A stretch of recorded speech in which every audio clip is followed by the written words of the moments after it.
అన్న మీరేం చేస్తుంటారా? RTC RTC employee. ఓకే, ఎట్లా ఉందన్న ఆర్టీసీ ఎంప్లాయీ ఓకేనా ఇప్పుడు ప్రజెంట్? ఇప్పుడు ఉచిత మహిళలు పెట్టి ఇంకా డబ్బులు ఫండ్స్ రావాలి మాకు ఇంకొస్తలేవు. ఇంకా ఎలక్షన్ తర్వాతనే ఏదైనా కరెక్ట్ తెలుస్తుంది. ఎందుకంటే ఆర్టీసీ ఎంప్లాయీ అంటే ఏం చేస్తారన్నా? ఆర్టీసీ ఎంప్లాయీస్ లోపలేనా? Okay okay. కానీ ఇబ్బంది అవుతుందంట అన్న కండక్టర్లకు డ్రైవర్లకు? ఇక ఇబ్బంది అంటే మన డ్రైవర్లకు బాండ్ పైసలు ఇచ్చిళ్ళు, ఇంకా మిగతాళ్ళకి అప్పుడే 280 కోట్లు రిలీజ్ చేసినామని చెప్పిళ్ళు.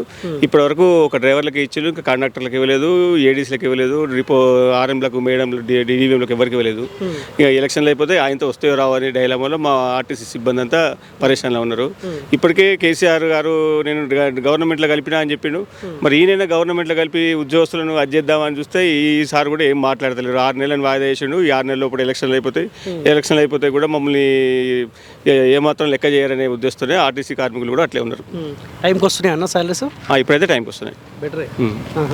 సజ్జనార్ సార్ వచ్చిన కాంచి టైంకి వస్తున్నాయి. అవునా? ఓకే. సో ఇక్కడ మీ వరంగల్ పార్లమెంట్ పరిధిలో 7 మంది కాంగ్రెస్ పార్టీ ఎమ్మెల్యేలకు అవకాశం ఇచ్చారు. పక్క పార్టీలు ఎవరు గెలరు, ఓన్లీ కాంగ్రెస్ వాళ్ళు 7 మంది గెలిచారు. ఎట్లా అనుకుంటున్నా పబ్లిక్ మంచిగా అందుబాటులో ఉంటారు ఆ మార్పు కోరుకున్నందుకు? ఎంపీ సీట్లు ఎమ్మెల్యేలు అందుబాటులో ఉంటున్నారా?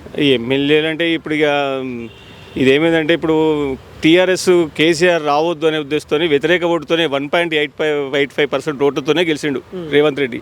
అది పెద్ద మెజారిటీ కాదు. అది మా ఆర్టీసీ ఉద్యోగస్తులు కేసీఆర్కి వేయకపోవడం వల్ల, ఎంప్లాయీస్ వేయకపోవడం వల్లనే రేవంత్ రెడ్డి గెలిచిండు. కాబట్టి ఇప్పుడే దాని గురించి మేము ఏం చెప్పలేము. ఓకే, ఎంపీ ఎలక్షన్స్లో ఎవరు గెలిస్తే బాగుంటుంది మీరు అనుకుంటారు? కంపల్సరీగా బీజేపీ రావాల్సిందండి.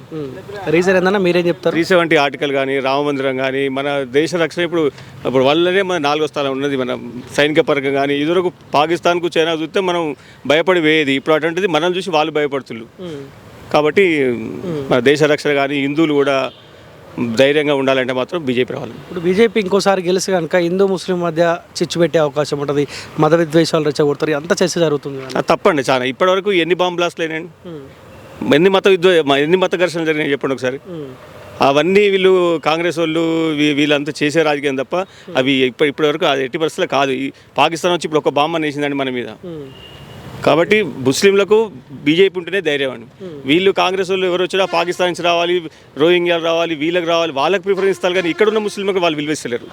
కాబట్టి ఇక్కడ ఉన్న ముస్లింలు కూడా దాన్ని గమనించి బీజేపీకే సపోర్ట్ చేస్తారు చాలామంది ఈసారి. కానీ స్టేట్లో కాంగ్రెస్ పార్టీ అవకాశం ఉంది, సెంట్రల్లో కూడా కాంగ్రెస్ పార్టీకి అవకాశం ఇస్తే ఇంకా ఎక్కువ డెవలప్ చేయగలుగుతాం తెలంగాణ. ఇప్పుడు ఈ 10 సంవత్సరాల్లో ఎన్ని స్కామ్లు అయినాయి సార్ బీజేపీ ద్వారా? 10 సంవత్సరాలు ఎన్ని స్కామ్లు అయినాయి? అంతకుముందు 65 సంవత్సరాలు కాంగ్రెస్ చేసింది కదా. ఇప్పుడు ఇంకా వెనకబడ్డది అంటే అది ఎంతవరకు న్యాయం చెప్పండి? అది వీళ్ళు 10 సంవత్సరాలు చేసారు కాబట్టి వీళ్ళు ఇప్పటివరకు అన్నిట్లా ఒక స్కామ్ కాలేదు. మోడీ గారు ఒకరోజు లీవ్ తీసుకోకుండా కూడా వర్క్ చేస్తారు. అన్ని దేశాలు చూసి ఇదివరకు మన మన్మోహన్ సింగ్ రబ్బర్ స్టాంప్ లాగా ఉండేది. కాంగ్రెస్ గవర్నమెంట్ వస్తే మాత్రం రబ్బర్ స్టాంపే. మళ్ళీ ఆ సోనియమ్మ చేతిలో రబ్బర్ స్టాంప్, వాళ్ళు ఎక్కడంటే అక్కడ సంతకం పెట్టాల్సిందే తప్ప వేరే ఉండదు. ఇది ఒక వ్యక్తికి కానీ ఇప్పుడు రాష్ట్రపతి ముర్మురుని చేసిను గిరిజన, అంతకుముందు అబ్దుల్ కలాం గారిని చేసిలు.